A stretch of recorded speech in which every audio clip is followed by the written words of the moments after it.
Good morning and welcome to another Awaken Your Relationships. I am Julie Murphy and I'm the money chick. And I have said this over and over again that we either work things out or we act it out. We do it through our money, through our relationships, and through our health. And so Rita is the relationships expert. So we have been doing this once a week for a long time now, and it's time for us all to really get a little bit deeper, because I'll tell you, the trigger thing this week has been, I've been seeing it all over the place, and Rita and I were having a conversation that I was like, let's do this live because I think it's going to touch some hearts out there. So, what's that? Oh, I just said, I hope so.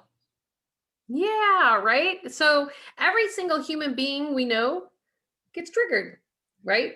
There's no way that you're not ever going to get triggered. And it's always depends on what's your intensity of your trigger and your reaction to the world around you or the people around you. And what I've started to realize on a really, really deep, soulful level, particularly this week, I was reading, I was doing a puzzle, and I decided to listen to these YouTube videos from the book, The Untethered Soul.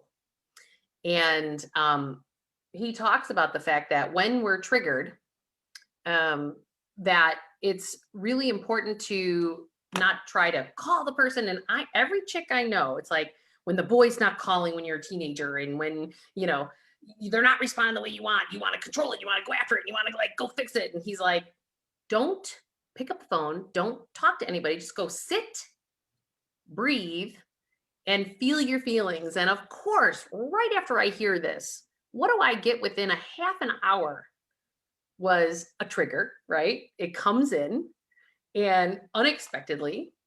And I sat there and go, okay, I'm supposed to sit with this. This is mine. And as I'm sitting with it, I'm getting angrier and angrier. I'm like on. Did that happen to you last night? Because that happened to me last night. No, this was Sunday night for me. Yeah, this was last night for me. And I had to still keep clearing it out this morning. I had to bring in the big guns for my body, mind stuff to try to get myself level. I actually didn't release it until yesterday morning. I vomited. And it was fascinating to me that I was realizing it was mine. And of course, what does the universe do? Not only did I get that initial trigger that started the process, and as I sat with it, trying to, because what you got to do when you sit with it is breathe through it and just move through the feeling. Feel the feeling, move through it. So whatever comes up that you go. I don't even like to think about the feeling if I can help it, because I like to keep nudging myself back to the light. And so I nudge myself back to the light, and then an insight pops up, like a light bulb. Yep. And then I go, rah, and then I bring myself back to the light, and then I get another light bulb. So it's almost like trying to take my ship and move it in the direction I want it to go, even though the tides are pulling it the opposite direction. Yep. Well, and I went to dinner with somebody on the following day, and they're like, what's going on with you? I'm like, yeah, I'm just working through something. And they're like, well, let's talk about it. I'm like, yeah, no, I'm actually not going to talk about it. I'm going to just sit with it, because what you do is then you start your projection, and that's you getting rid of that energy as opposed to sitting with that energy. And, I was always the person that, if you talked to me 15 years ago, I was talking to everybody. I would pick up the phone and tell the story 15 times, right? Like, I want to clarify that for people. When we are focused on, if they would just stop, why didn't they know? Why didn't they understand? Why do they do this every time? I talked to them about this. Why hasn't it changed? I know they're doing it on purpose. When we're doing that, our whole focus is up here looking out there. mm-hmm. And that just keeps us spinning around. Right. You have to literally do something physical. You can let your brain still go whatever direction you want it to go, but you have to do something physical. You have to change your body then your mind change. You can't Right. change your mind unless you change your body first. Right, because it's your inside. So this is, my first book is called The Emotion Behind Money, Build Your Wealth from the Inside Out. And this is where when you keep hearing all these gurus, and we talk about this all the time, the gurus have all this information, but how do you practically apply it all, right? And so this is the practical application of, okay, get into your body. And so when I went inside with this on Monday, and I got through the whole meal, and because it's like shifting the energy, like so it was a very joyful meal. It wasn't me like sitting in the misery of company and then everyone telling other stories that are the same wavelength, right? And so I sat with it, and then the headache kept going, and I was doing this dance, and I'm like, I'm not going to take Advil. I'm going to sit with this. I want to process this. I don't want to just numb it down. And so I eventually, like literally, it took until, so this was Sunday night that the trigger happened. And then it wasn't until Wednesday morning, I eventually vomited because I was doing this dance with this energy and just trying to sit in it. And I felt like $1,000,000 after I vomited on Wednesday morning. So I want to give you an alternate way to handle that. So in the science of the brain and PTSD, you only need to be triggered for seconds. And once you're triggered, and it just has to be for a few seconds even, you can intentionally use whatever or combination of tools that you need to use in order to bring yourself that detachment, that comfort in your body. It's about the intentionality of it. What happens is people get triggered and then they ignore it and they use all of these coping skills. Right. What you can do to clear this out way faster and have the same results, but like at quantum speed, is to layer the things that make you feel good. So for me, when I got triggered, out came the essential oils, out came the chamomile tea, out came the kava tea, out came, half a Xanax, out came a little bit of Advil if I needed it, because you're not numbing it. What you're doing is you're reestablishing your relationship with your body, telling it that you don't want it to suffer anymore. And so you're listening to it and you're taking care of it and you're not going to betray it anymore. It shouldn't have to go as far as someone vomiting, which is a great way to do it. It's also about honoring your body's need to not suffer. When we see a child crying, we don't stand apart from them and watch them sob themselves and comfort themselves. We go over and we touch their arm and we offer to take them on a walk and we listen to what they have to say. We have to have that same deep, rich level of compassion for ourselves when we trigger, because otherwise we'll never reestablish the trust with our body and it will continue to trigger unnecessarily. Well, and I think one of the reasons I did that dance for a couple days was because I was doing the essential oils. Mm-hmm. I had gotten a massage. I had worked out. I had taken an Epsom salt bath, and I lathered myself with this letting go oil that I have. Right. Right. So it was interesting to me that all made the intensity of it come down, but it wouldn't stop it. Right, because it was a deeper core big issue, which takes longer to clear out of your system. Yep. Good for you. Yep. You did a great job. And I didn't want another layer of the Advil piece was that I didn't want to, I've been working on healing my gut, and I just read the book about the plant paradox. Yeah. And ibuprofen is absolutely terrible for our guts because it kills the bacteria in our guts that make us healthy as well. Right. And so I've been trying to, and it's funny, like it's a slippery slope. Like, yeah. So my gut issue started, and then you take Advil to adverse consequence, these other things, and then it roots your gut more. And then it's like this cycle. It's like, I'm trying to get out of this cycle. And you did great by instead using all these traditional holistic medicines. Yeah. I like to I like to tell women in an emergency, do what you have to do. But if you can see it coming or you have some things in place, I have oils and tarot cards and lights and butterflies and pictures everywhere around me, so that whenever something happens, my rescue remedies are very close by, and I don't sit in the suffering, and I use them. And so then you don't have to use the Advil. You don't need the emergency that hurts your body, because you have it prepared and ready that sometimes I'm going to trigger and I'm going to want to have these things around. Right. And you leave them around. Right. Exactly. Use them every day. Pull tarot cards, smell them as you walk by, everything. Yep. Yeah. Because then that all works. And it's right. And what I find fascinating is that as we move through these stages, like, you're going to know what's right for you, and you're going to start to really recognize. And I always say there's a grieving process when you start to recognize what your participation in all that is. There really is. And it's fascinating. And as I sat there in the energy myself, do you know what the result was this morning? What? The result this morning, and the trigger wasn't from my ex-husband, but what it resulted in, because it moved energy in how I was connecting into the world. And this is where I think it's so important that we have to understand that we're all energetically connected, that when you cut something internally, energetically in you, then everything around you is going to shift.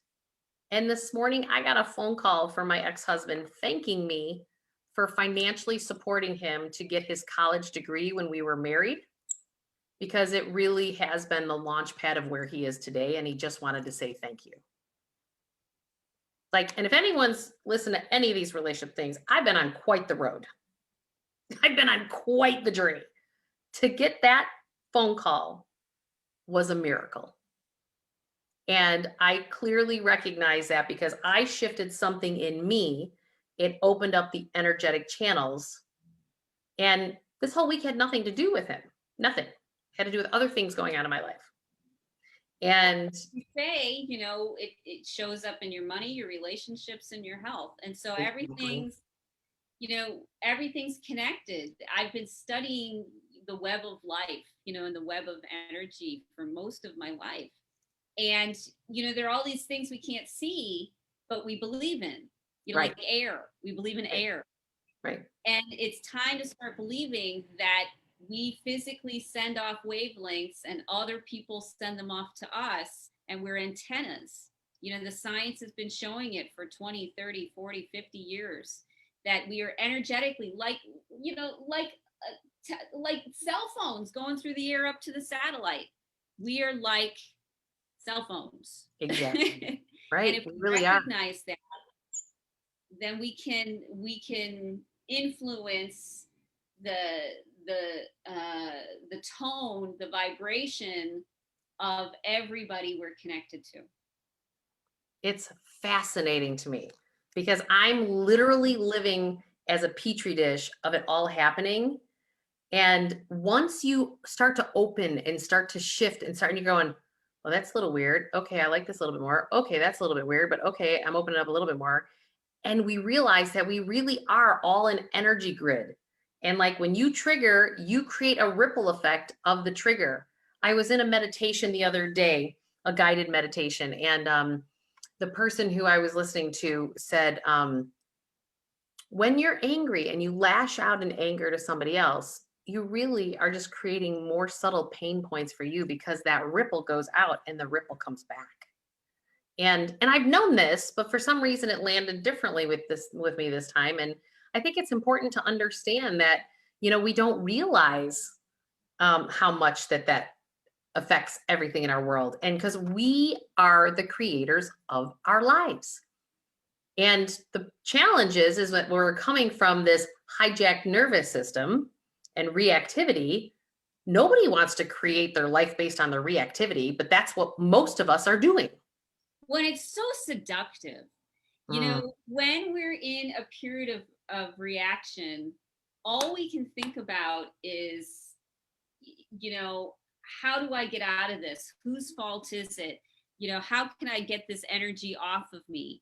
And it feels good. And you think the absolute right thing to do is to call that person up and tell them exactly what you think. Right. Or Nate Brown was talking to a therapist in her research who studied men and pornography. And because she hadn't quite understood it yet, you know, and he said, for $5 for 5 minutes, you think you're getting exactly what you need. Right. And we all know that too much, you know, of pornography can be a very bad thing for people. It's addictive, and it's right? same thing with anger, with depression, with self-criticism, with working too hard, with rigid thinking, with disassociating. They're all bad for us, but they feel so good on some level to be expressed. Well, and I have watched so many women that I've observed that are addicted to the drama of it all. Because, Physically, even if yeah, they don't want to be, even right. if They're like, I don't want to. they aren't, their They don't know how to body. stop it.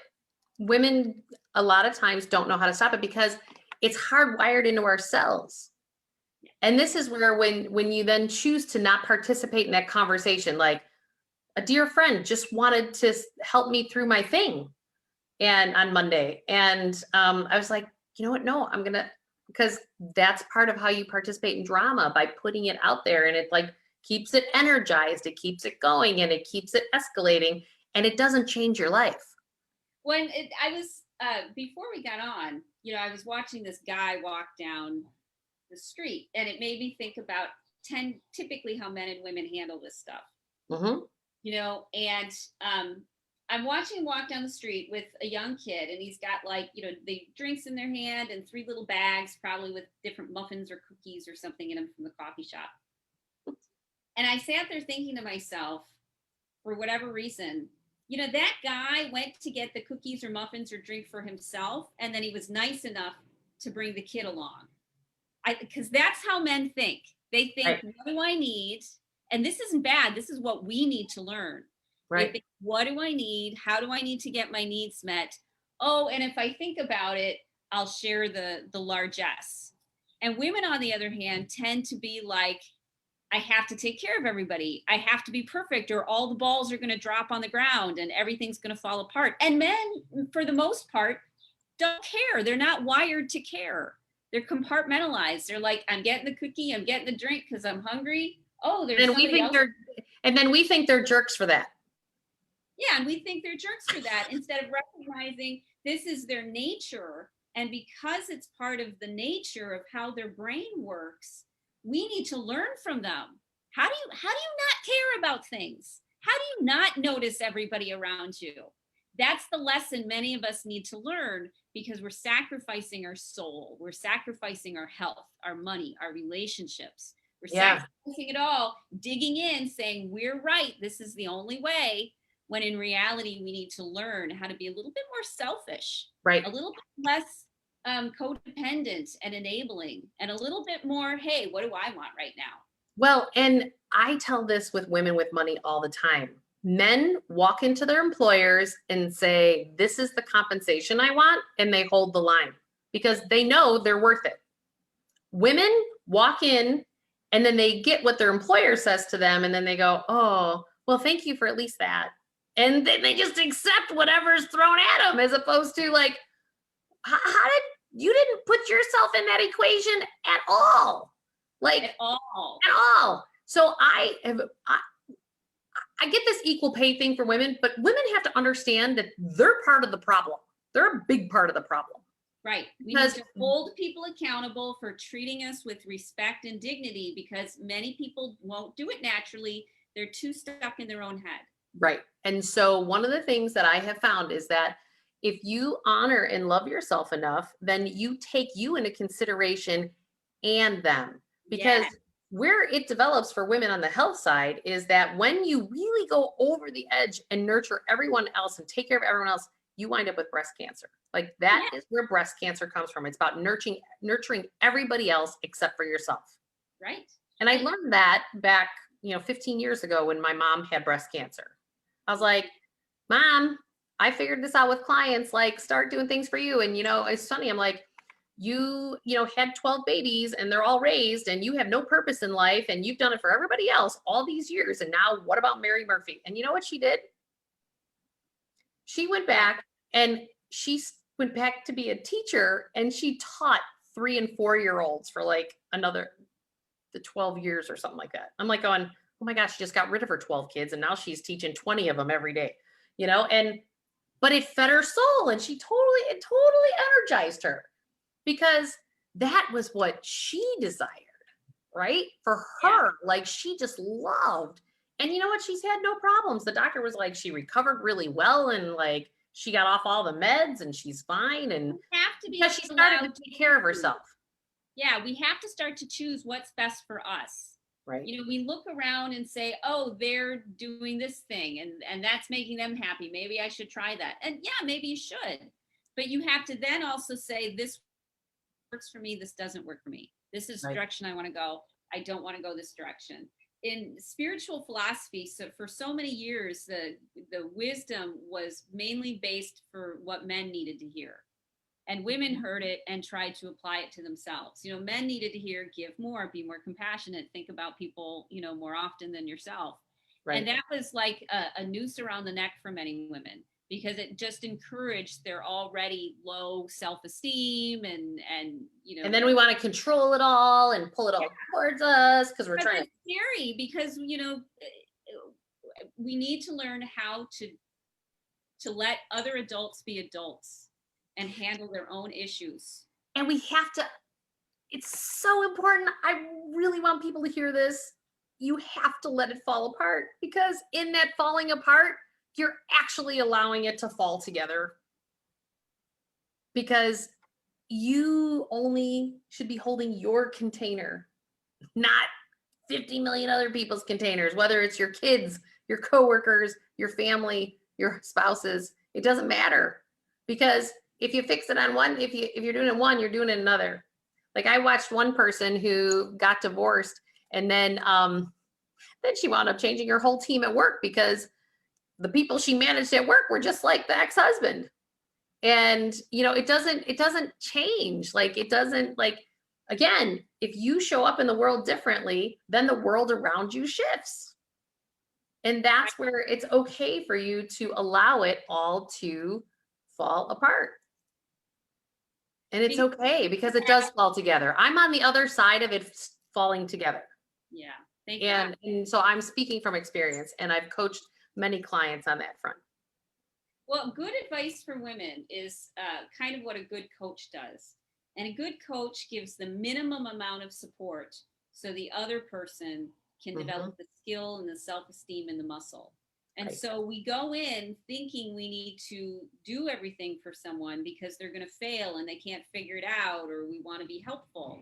When we're most helpful when we give the smallest amount of support that's needed. I knew this woman when I did a conference at the Nature Center I ran, who she wrote a book on how she traveled all over the world with her 2 kids, from infants all the way, until they were adults. And she just strap them to the llama and tell them to find their own way up the freaking rock mountain.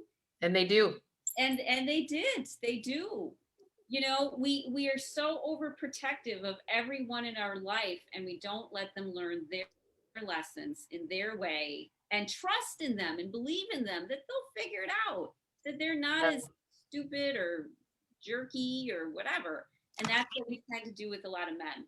And it's interesting. I've had quite the tumultuous road going through my divorce process. And people would say to me, why aren't you fighting harder to get your kids? And I'm like going, because every time I fight, it blows up in my face. So I'm really being guided to not fight.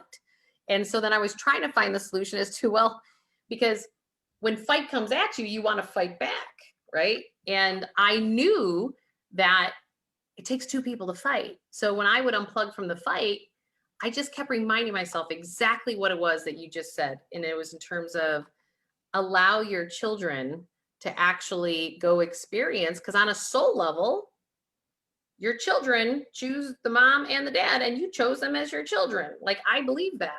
And so it's just like, I will to this day say to my children going, I understand, but you're supposed to work something out with your dad. Here's some tools that I would use. And, and it's funny how it's started to create, they have to stand in an empowered state, whether they're with mom or an empowered state or with their dad, because my kids and children need to build the muscle. And regardless of what's going on with me and dad, it has nothing to do with me and dad. It's your relationship with mom. It's your relationship with dad. And um, and I just continue to hold this space saying, are we all learning? Great. As long as we're learning and we're growing, this is what our souls came here to do. We came here to experience, to learn, and to grow. And so as long as we keep doing that, we're not going to do it perfect. We're going to make mistakes. But as long as we keep trying to hold a safe space for us to do that, because the challenge is the world is really not a safe space for us to make mistakes.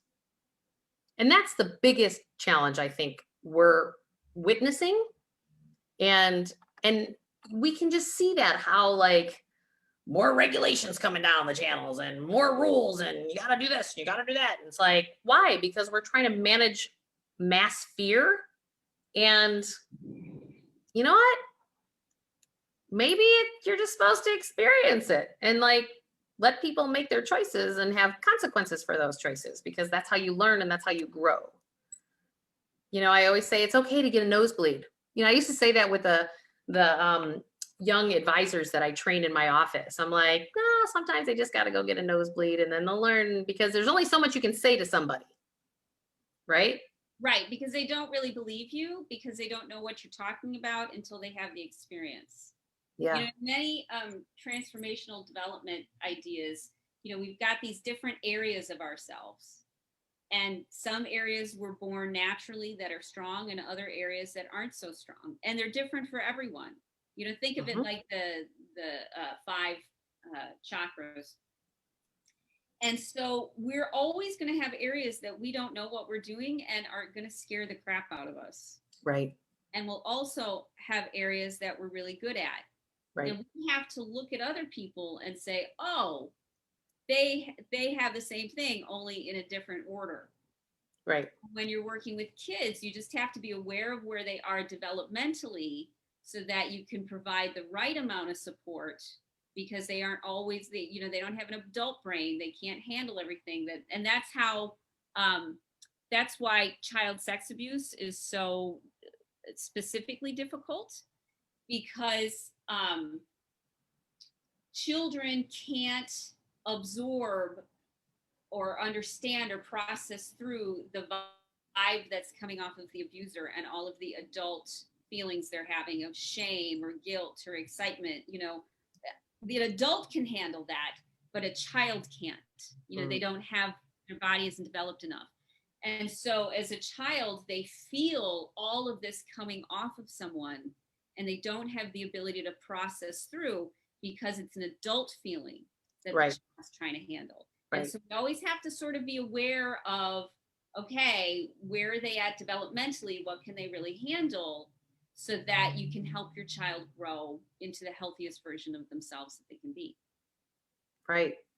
And, you know, no matter what your experience have been, and no matter how good or bad or whatever, there's always a way to get to the other side. There's always a path. There is always a way, even if you feel like you've beaten up. Because right when you're at that point where you just want to give up, no, that's right at the point that transformation is about to happen. Because you're on that tipping point and you're about to tip over the edge, and it's just about continuing to go back to what you know and be true to what is in your need of your heart.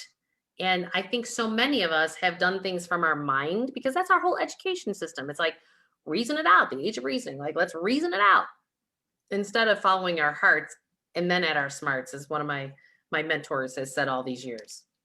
And it's so true, but we've ignored our hearts for so long. I don't know if we really recognize what our heart wants. And I remember the first time my boyfriend asked me, he's like, what does Julie's heart want today? I didn't even know how to answer the question.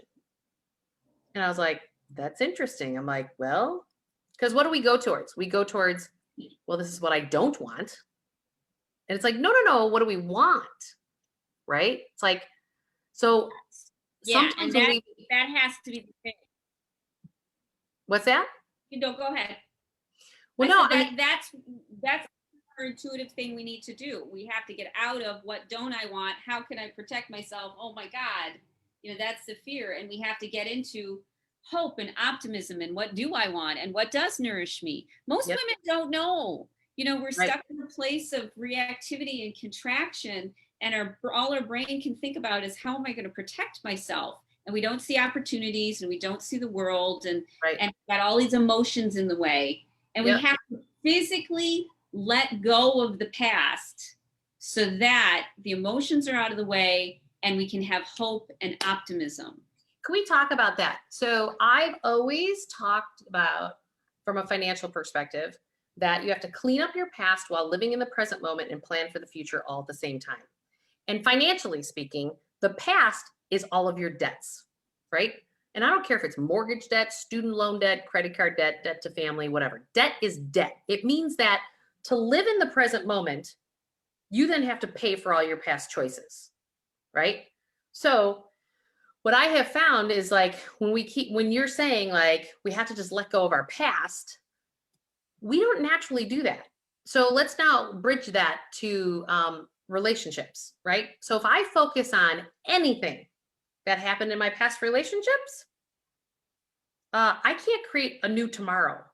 Correct. Because today I'm focusing on over here, just like today in my bank account, I have to pay for all this over here. Like, so if you keep bringing this back into this, you can't get to your future.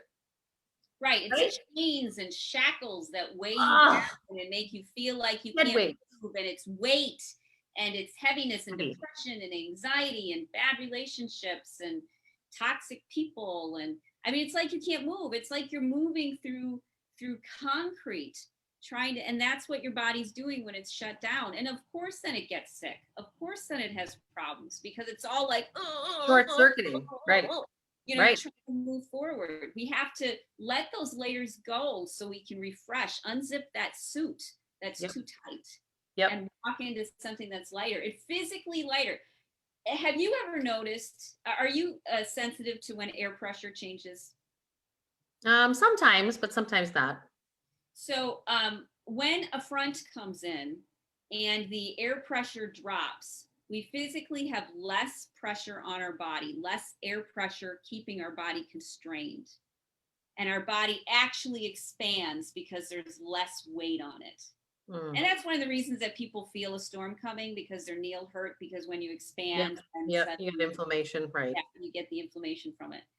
But it's the same thing. When you start letting this cortisol and adrenaline and bad mistakes and self-judgment and criticism, when you let it go, it's just like when the air pressure changes. Suddenly you have all this less weight on you, and you can smell the grass coming up from the ground, Right.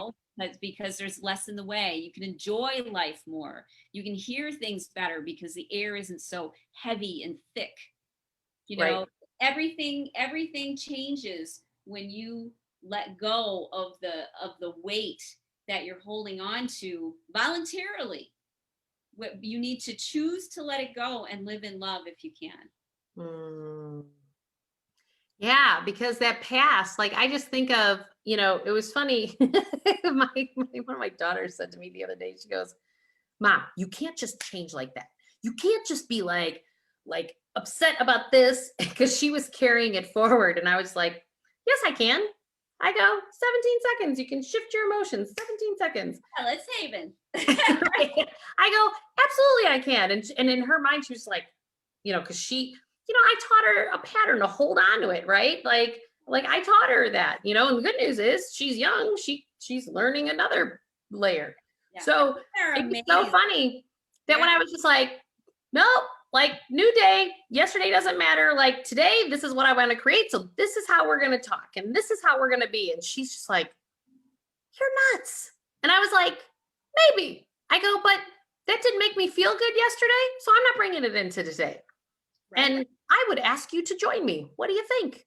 And my Well, other daughter was just like, "I'm in." And then my sons were like, "We're in." And then she's like, "Fine, I'm in."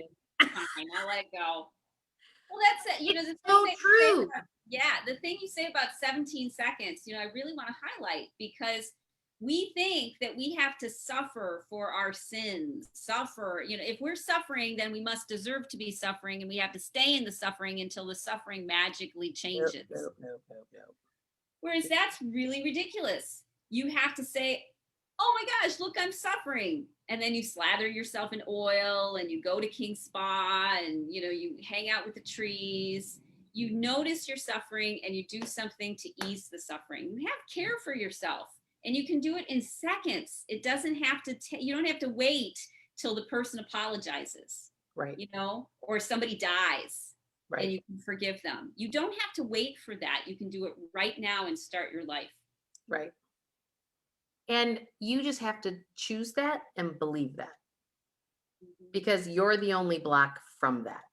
mhm. But it's Not, hard.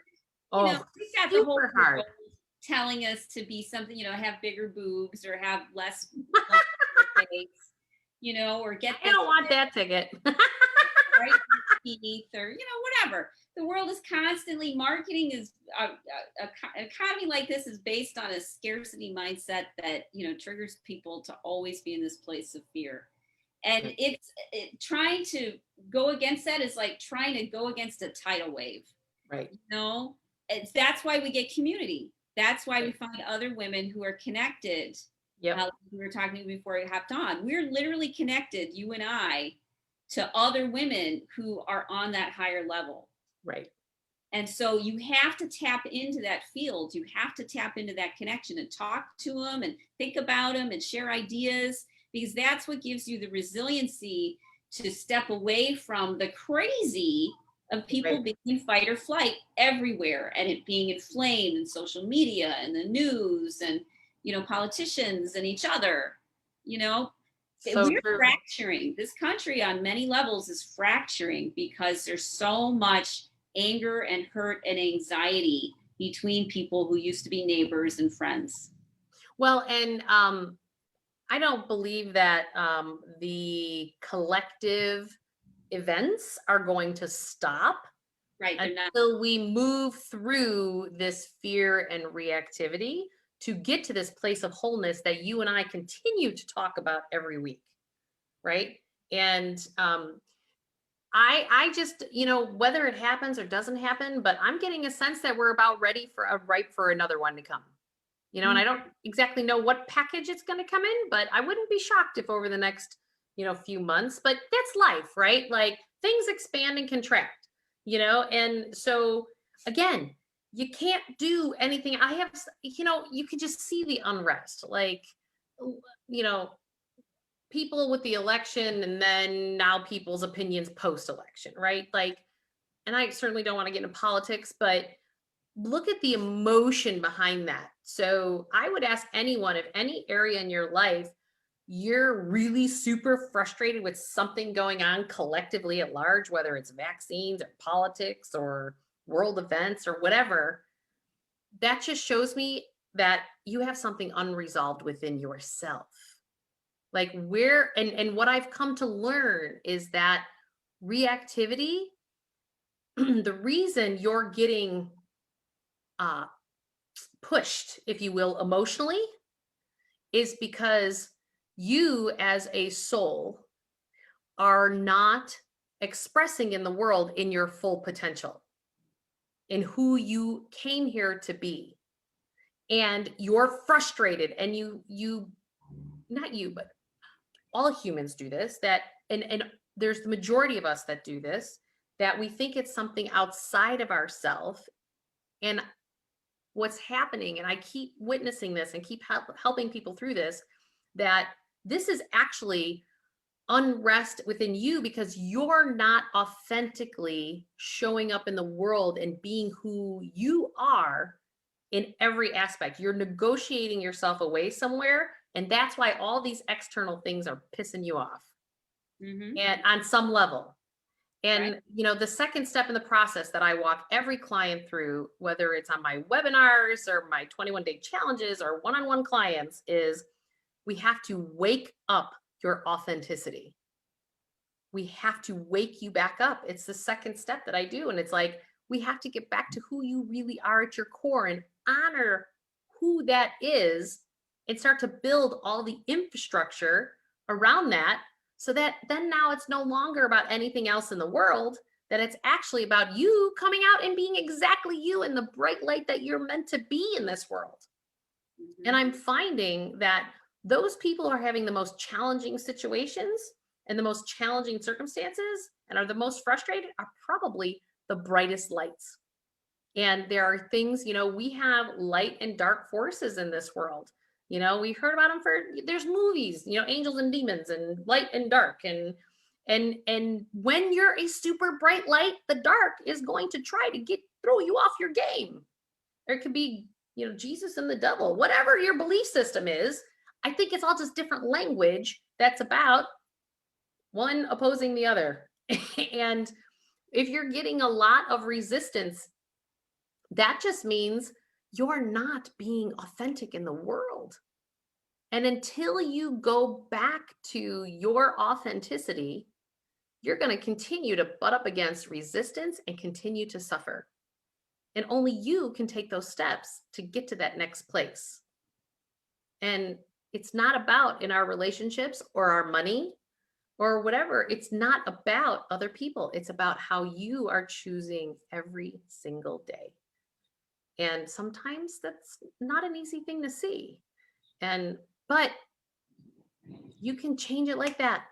You can change it like that. And every day it opens up and it opens up and it opens up and it opens up. And it's beautiful. The women I work with are just amazed that, because I'll get on with them for a call, sometimes just for a half an hour. And I'll be like, I don't need to know your story. I don't need to know any of this stuff. But start telling me your story, and I'm going to pause you, at probably when you least want me to pause. And we're going to bring you back to the light. We're going to bring you back to center. And they find, they were so worked up and they've been worrying about this thing for, the last week and a half or 2 months, or they don't know how to solve it. And we can bring people back to that alignment and that light in, 30 seconds.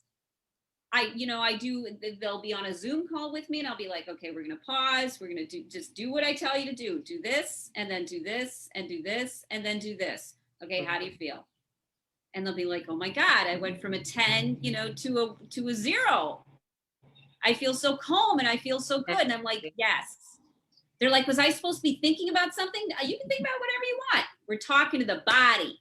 I don't care what your mind's thinking. It's babbling on about whatever is babbling. We're talking to the body and telling our body, hey, life is good. I don't want to live in suffering anymore. Yes. Second, but you usually, at the beginning, you need a lot of help because your body is so addicted to being in fight or flight. Right. Well, and I'm learning this because I am healing my pull away from that gravity, that addictive chemical connection we have.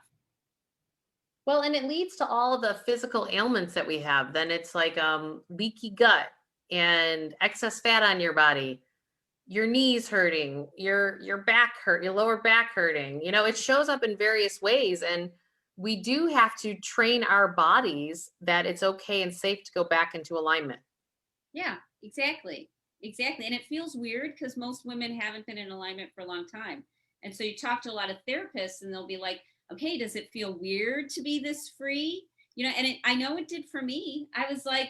And then you almost recreate it when you don't feel weird sometimes. Yeah, because your body wants to go back to that and you have to reinforce, no, that's not how we think about ourselves anymore.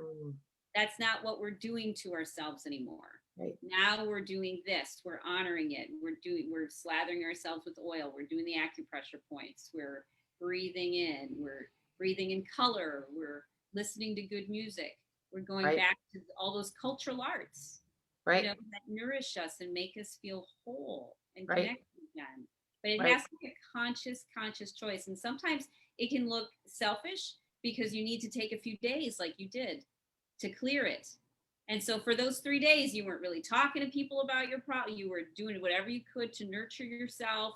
And it's like, oh my God, this is taking so long. When is this? Well, and through that process, I still had to see clients. I still had to work. I still had to care for my kids. And it was really interesting. Like my kids were like, Mom, let's make cookies. Mom, let's do that. So I was going, I just need a minute. And all of a sudden I was like, I really think I'm going to throw up. I'm like, this is interesting. And then, and I, and from me doing those ayahuasca journeys, like I knew that this was a purge of something on a cellular level that was coming up and out of my system, because now that I'm really on this other side, I am really pushing out deep stuff that's been there for decades. Me too. And yeah, it's like, Core beliefs like I don't trust myself, mm, or core beliefs that no one will ever love me. Not the whose fault is it, or why can't I get the job, or how am I going to pay this bill, right, but these deeper ones that take longer to clear right. because they're beliefs that were put into place to keep us safe. Yep, Now we need to hold our own hand and walk across that bridge, yep, say we are safe. yep. Yep, that's so true. And it's like, um, we have to believe it as well. Like, because your body will start to shift it even faster than your mind, because your mind will try to pull you back into your old pattern. That's what I've also noticed. Mm-hmm. And I am, for better or for worse, I would pull everything up to my brain and reason it through. And um, I have learned that I have tools to pull me out of my brain. Yeah. And sometimes it's going to King's Spa and Niles here in Chicago My favorite place. to just completely untangle my physical body, because they've got all the sauna rooms. But that's the indigenous healing that's been around in all cultures. They knew that sweat lodges physically affected the body. They knew that temperature changes affected the body. They knew that drumming entrained the brain.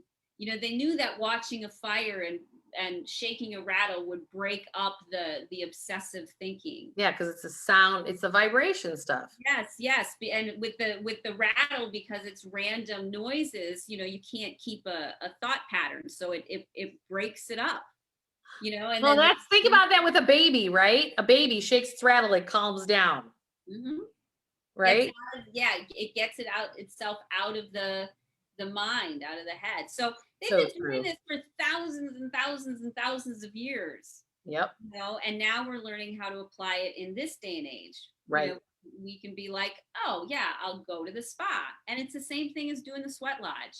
Yep. And if you do it with Well, intention, and you know what's fascinating to me? I was just thinking about this the other day. It's like, oh, we're doing all these things. I have all these trainings, like I'm Ayurvedic certified from the Chopra Center. And it's fascinating to me, because I was like, I remember them teaching me at the Chopra Center, like, you really, for good gut health, don't drink drinks with ice in them. And in the Western world, what's the first thing you get when you go to a restaurant? You get a glass of ice water. So the minute you sit down, you drink some ice water, and it totally slows down your entire digestive tract, because that's what it does. And then the second thing that comes to your table is bread. And that too is not something that digests easily. So they always say, have room temperature water with lemon, because that at least warms things up, and it alkalines your body. The lemon alkalines your body. And then I started thinking, going, wow, we do all these things to heat up and exercise, where indigenous tribes or even other cultures, like, they literally they do things in their daily life, so you don't have these extremes that you have to go to the gym and sweat. yes, You there are know? habits. Right. They're just part of their life. It's normal to do a sweat lodge every week. It's normal to do a ceremony every month. It's normal to do all of these Clearings. spiritual nourishing clearings and connectings. Yeah. That's why they're all in place. That's why some of the rules and rituals are in place, because they're part of daily society. And if you do them regularly, if you make spirituality a regular part of your everyday life, then you stay healthy over the long term. Because it moves the stuff that gets you stuck. Mm-hmm. Because as we've said before, it's the emotions that we're not processing that build up and crystallize in your system that then creates disease. In your physical body, like kidney stones, right? Or gout. It's the same sort of thing, because when our bodies don't have a good flow through it of nervous system signals and blood and lymph, then it gets stagnant like a pond. and then there's no movement. And because there's no movement, everything starts to choke up. You know, Right. all the weeds come in, and you get the bottom feeders, and it Yep. gets thick, and it smells bad, and there's an oily film on the top. That's what's happening in our body when we don't allow things to flow through us, to be in the flow. We Right. get sick. Right. And it's a physical thing. If you take care of your physically spiritual needs of connection and touch and good thoughts and good food, you know, you avoid a lot of problems. You Yep. avoid a lot of sicknesses and diseases and relationship troubles and job troubles Yep. and all of it. Exactly. Great stuff, Miss Rita. I Thanks. just love this. Well, and by all means, like, tell everyone how they can get a hold of you. Sure. They can get a hold of me at ritahickmancoaching.com. And I do a 7-week jumpstart program where I hold women's hands through the 7 weeks to develop these tools to put them into their life. We touch base like every 2 to 3 days. There's email and texting in between. So they can send me emails in the middle of the night. I don't care. They can send me texts because my phone's on silent. I'll get to it when I do. They Yep. can process through things. They can feel connected, not alone. And after about a month, they have big, big changes in their life. Mhm. And then after, you know, that big cracking open of the seed coat that happens, Right. then they start to use those tools to thrive instead of just heal and let go of the past. Now they're able to step into their genius. Yep. So a 7-week program is usually enough time to do the trick, to at least start the dominoes for the things that they've been suffering with from when they were a child, whether it was, you know, being molested as a kid, whether it was divorce in your family, whether it was a bad relationship in your 20s, whatever, alcoholic family, drug addiction, anything.